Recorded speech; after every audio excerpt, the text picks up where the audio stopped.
the best party wins. Right? Yeah, eventually, I think the best man, best woman wins. Yeah, should get out and vote. It's going to be third. I think it's going to be third in the world in terms Okay. of economy. Okay. If the companies from US or other countries, if they focus on outsourcing, So you guys are from Bangalore or which city? Bangalore. likewise. All right. So wonderful. So we have a few questions for the general public, and since you're the youth, Gen Z generations, I would like to ask you a few questions. Like, what do you expect and what do you think about the general elections that will be happening, the 2024 elections? I think this time the elections is going to be really chaotic. There is a lot of things that's going on. I hope the best party wins. Right? Yeah. And talk rash. Yeah, the best party wins. Okay. I think eventually that's what public wants, right? It's still a taboo as to who do we vote for, so on and so forth. And if we've made the right choice, there's a lot of endorsements about that stuff. But yeah, eventually I think the best man, best woman wins. Yeah. Right. I think people should get out and vote, rather than cribbing that this government did not do this or that. At least make an effort to get out and make a vote. It doesn't matter if you think.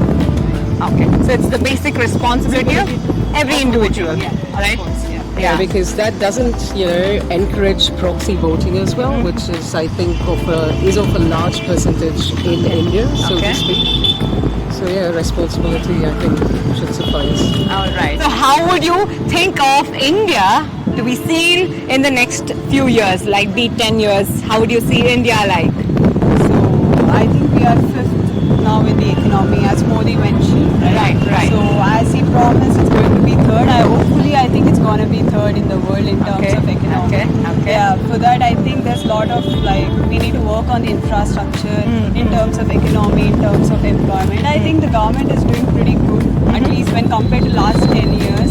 At least now it's going little bit decent with the current government. I hope this continues. All right, all right. In my perception, I think economy, infrastructure has to be sort of staggered throughout other cities as well, because I think it's more of a niche where one city is given more leverage, more privilege than other cities.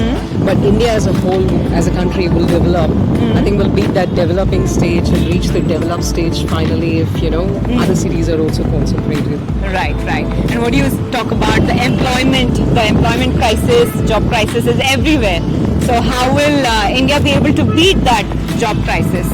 I think when you see the current markets, most of the job markets are moving to Asia, specifically India, China and Hong Kong. All right. If you read the news as Yes, well. yes. So I don't think recession would affect India. I think we have good job opportunities when you compare to US, Canada or UK. At Okay. least for the current market, I hope Right. it continues the same.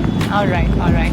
And unfortunately, considering the water crisis that we have specifically in Bangalore, I think if the companies from US or other countries, if they focus on outsourcing different cities as well, I think that should help Okay. us grow as a country. Right, wonderful. So, in the last couple of years as well, or be it from the beginning of the Indian politics, we've seen a few women seen in the picture, like in the Indian politics or any other field, but specifically Indian politics. So, why is that, and how should we keep battling for that? We're talking about feminism, we're talking about women power, empowerment, all that, but still there are less women. So how can you talk about that? What's your say on that? I think rather than talking about women reservation and something, let's talk about equality. Right, I mean, right.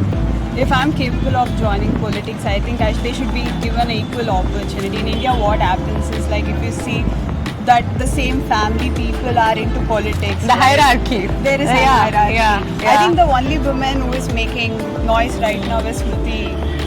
Right, Irani. Smriti Irani. Yes, Right, yes. right. Yeah, I think she's a really good example for the Indian politics right now. And I think there are a lot of youth who are coming into politics. I think they should be given an equal opportunity to be there.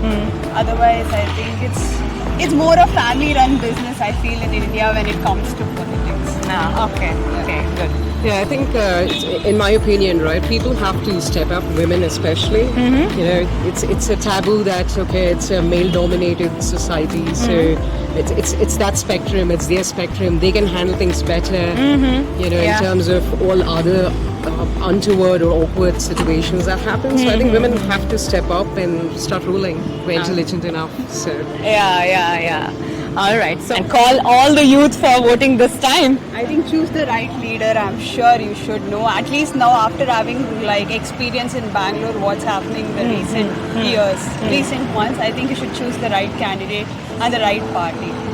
Okay. And please vote. That's the basic thing. Vote for anyone you want, but choose the right ones. Okay. yeah, Jai Hind. Wonderful. Jai Hind once again. Yeah.